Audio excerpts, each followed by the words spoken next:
Hello students. So today I am going to start the second chapter of third section of your Living English book. Okay. And the name of the chapter is The Bet. So let's see what the story is all about.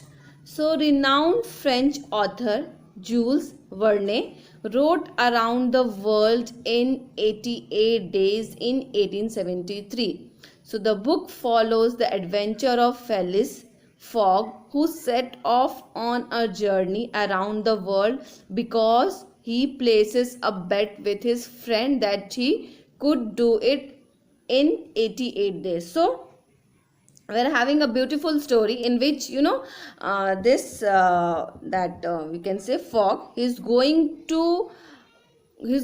on a journey. Okay, and he said that he's going to uh, travel the whole country in just 88 days, just because he had a bet with his friend. See, it is clearly written, na? The book follows the adventure of Phileas Fogg, who set off on a journey around the world because he places a bet with his friend that he could do it in just 88 days. So we're having the story, okay, of that 88 days, that what had happened. So let's get started with the chapter. Fine. So we are having certain characters over here. Narrator, Phileas Fogg. Okay. Then we are having Jan Passepartout. He's an attendant. Okay. Mr. Fix, a detective. Then Andrew Stroud, John Suvillian. Then Gauthier Ralph, friends of Phileas Fogg. Then we are having few friends more. Samuel Thompson, so many. Okay, so we are having the names of the friends. Fine. So this story is divided into scenes. So we are having total 6 scenes. Okay, so one by one we are going to study about it. So let's get started with the chapter. So this chapter is on page number 62 of your Living English book. Fine. So let's get started with the things. So scene 1, we are having a man dressed in a suit is sitting in a chair looking at an old fashioned watch on a chain. So we are having a scene in which a man, okay, he was sitting. That means we are having that Fogg. Okay, so he was sitting on a chair and looking at the watch, okay, that was hung on the wall. So let's see what happened. Narrator, Mr. Phileas Fogg, an English gentleman, lives by himself in London. So he lived in London. He is a man with an orderly mind and regular habits, who lives by the clock. So basically he was very, you can say, punctual, and he really respect the time.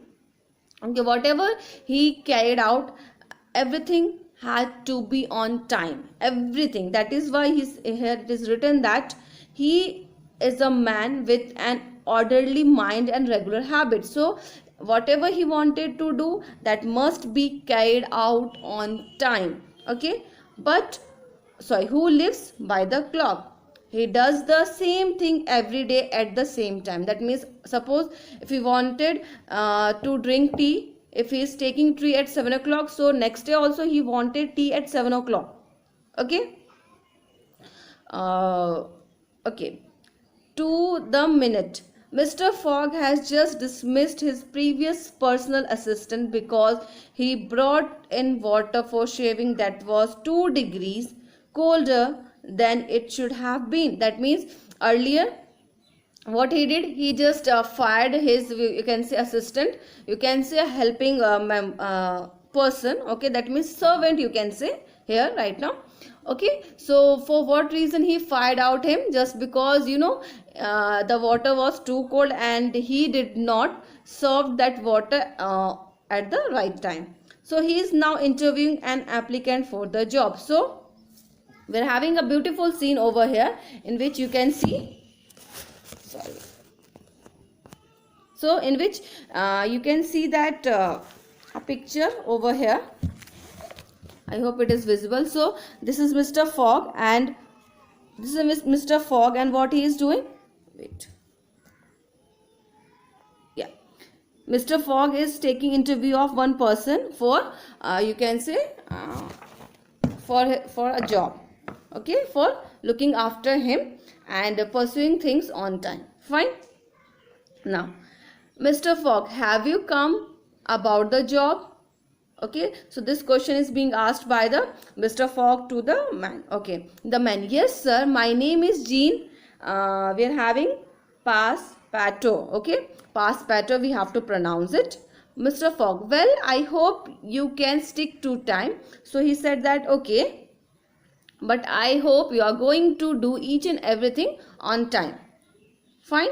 So I get up every morning at 8 o'clock. I want my tea and toast at exactly 23 minutes past 8. That means at 8:23. Suppose if he is getting at 8 o'clock, so at 8:23 he needs his tea and toast. So he clarify it everything. You shall bring it.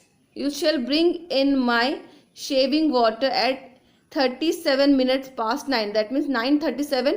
What he wanted that water, that means hot water, that means lukewarm water for shaving purpose at 84 Fahrenheit. That means even he told the temperature also that I want the water to be hot at this level. Okay, I have my bath and dress at 20 to 10. That means 10:20. So he is going to take bath at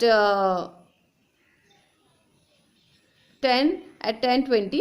I leave the house exactly at 11:30 and to the reform club. So at 11:30 he is going to leave the house for the club. Okay, I have my meals at club and come back home at night. So so what he is telling, he is informing the whole schedule about the activities that he is going to do in a day. That means firstly he will woke up at 8. Then he will have that you can say tea and toast at the time 8:23. Then he need shaving water for at you can say 9:37. Then after that he will take his bath at 10:20. Then at 11:30 he will leave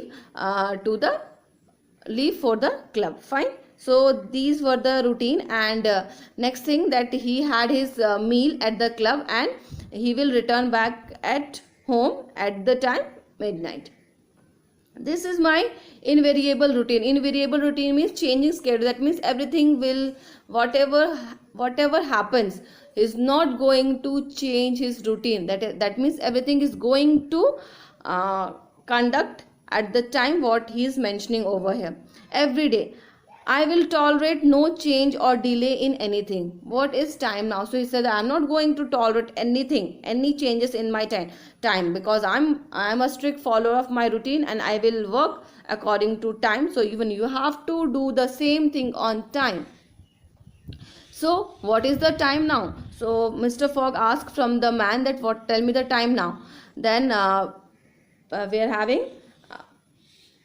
pass pato. So he said that it is 22 minute past 11. That means 11:22. Okay.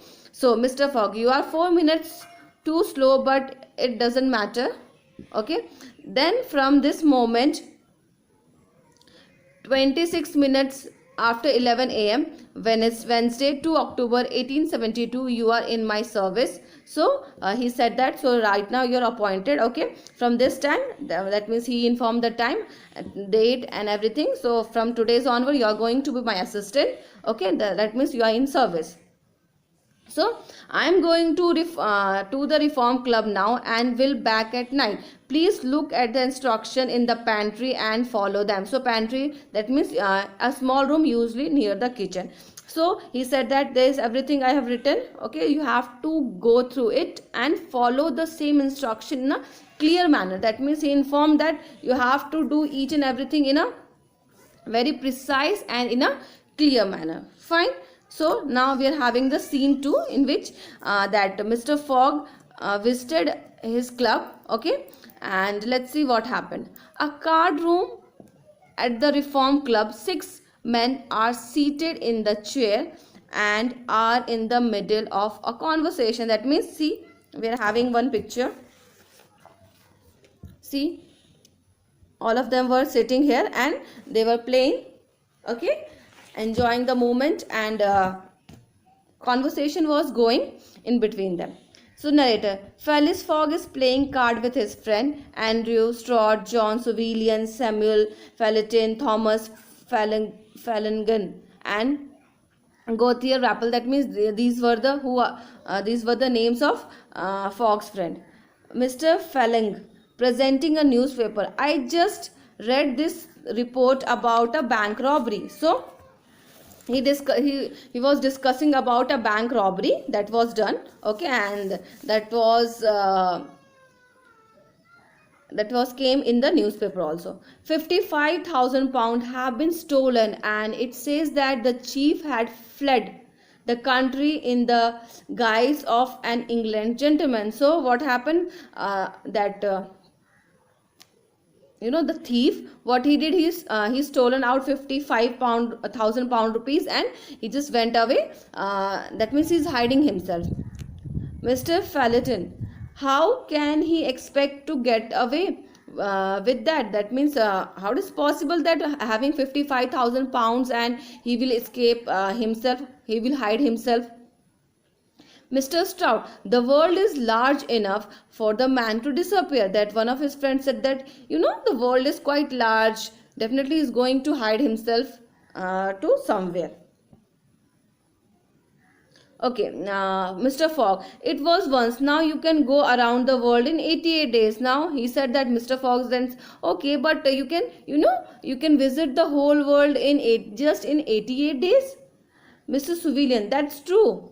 This is what it says in the paper too. So even in the newspaper it is written that you can visit the whole world, that means in just 88 days. Mrs. Starr, but that doesn't include bad weather, shipwrecks, railway accident, and so on. So he said that if you're going to visit the whole world in 88 days, so you have to avoid some incident also, like train accident, then you can say bad weather and all, because you have to avoid this. If you're not going to avoid this, you cannot complete the whole things in just 88 days. I'm willing to bet 2,000 pounds that it cannot be done. So he said that I can bet on this. It is not possible in 88 days. How it is possible that you can go through so many countries in just 88 days? It is not possible. All include, I like to see anyone to do it in 88. So I want that somebody should do this in 88 days. Then definitely I can have a bet on this. Mr. Fogg, well, I will bet 20,000 pounds against anyone who wishes that I make the tour of the world in 88 days or less. Do you accept? So finally what happened? So Mr. Fogg said that I will do it. So would you like to have a bet on this? If I am going to do this in 88 days or less than 88 days, but I will. Okay, so what happened?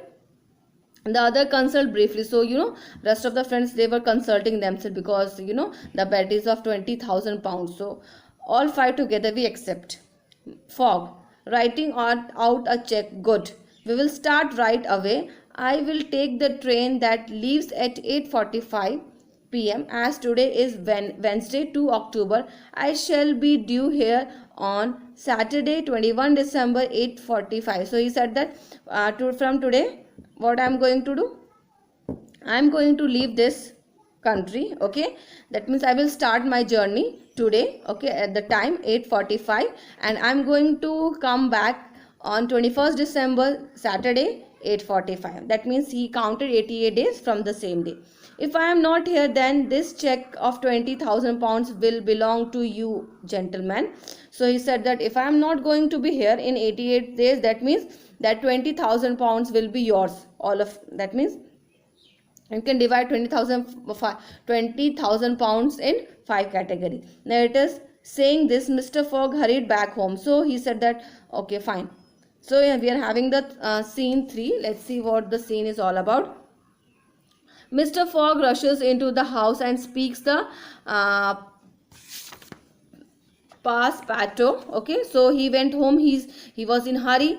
Now let's see what happened. Mr. Fogg, here, my man. We leave home in 10 minutes. Pack a carpet bag. We are going on a journey around the world. So he said that. He said that means Fogg said to his assistant, "Do it fast. I need my bag. That carpet bag. Just pack the things within 10 minutes. We are about to leave the this country for we will go for a long journey."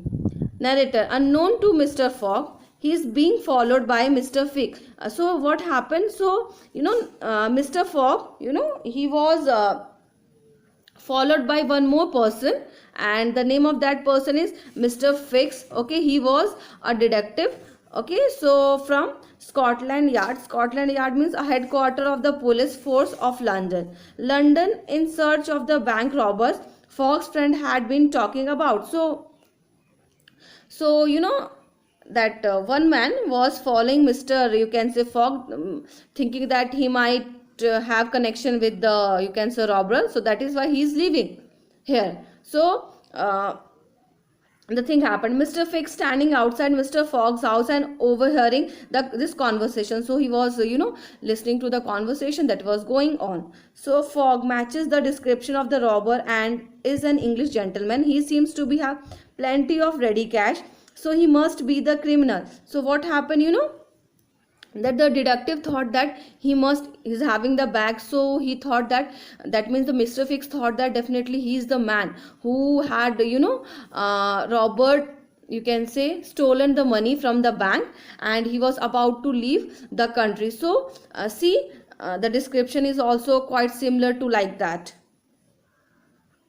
So he must be the criminal. I will follow the traveler and try to arrest the Fogg. So he said that I am going to follow him. That means this man, the Fogg. Okay, and I will, when I see a favorable condition, I am going to caught this man. Okay, so this happened now. Where ready cash means money in the form of coins and notes that can be spent immediately, because he's having the assistant having two bags. So that the Mr. Fix thought that definitely he's carrying all those money in this bag. Okay, so we are having scene number 4. Mr. Fogg and Passepartout are in India. Narrator, Mr. Fogg and Passepartout have traveled a few places and now on their way to Allahabad. They are crossing a forest. The elephant suddenly stopped. They hide themselves and watch a funeral procession. So what happened? So finally they came to India. Okay, and so they were you can say on the way to Allahabad, and while crossing the forest, what happened? Suddenly elephant stopped them, and so to you can save themselves, they hide themselves around, and they started watching a funeral, because funeral procession was going on. A young woman dressed in heavy jewelry walks with unsure steps behind a hearse. That means a vehicle used to carry the coffin to a funeral. So what happened? A young woman, she was wearing jewelry and all, and she was going through the funeral. Mr. Fogg, they are going to kill this woman. We must save her. So what happened? That Mr. Fogg said that definitely something bad is going to happen with the lady. I think we should save her. Passepartout, sir, the clock is ticking and your bet. So he said that the clock is moving. Okay, and what about your bet? Mr. Fogg, surely I can devote a little time to saving a woman from certain that now we just need a plan. Think Passepartout. So he said that okay, I will do it, but right now the demand of the time is that I should save this lady. Passepartout to himself, I have an idea. Why not? After all, it's a chance, perhaps the only one. So he said that I am having an idea. So let's Mr. Fogg, we have to act quickly. Passepartout, where are you? Looking around. So he said that okay, we will, whatever we are going to do, we have to do it in a very quick manner. So let's us be off. Okay, Aurodo, you have rescued me. I shall always be grateful. So finally what happened? they rescued the woman, and she said that I'm really going to be very grateful that you rescued me. Okay, so right now I will stop here. Okay, that means on page number 65 I'm going to stop here. Okay, so up to till scene 4. Scene 4 is in continuation manner. Fine. Okay, so please go through scene number 1, 2, 3 and up to 4, up to page number 65. Rest of the things I am going to cover in next video lecture. So go through it. Try to write down the meaning of difficult words in your notebook and with their meaning. So thank you so much.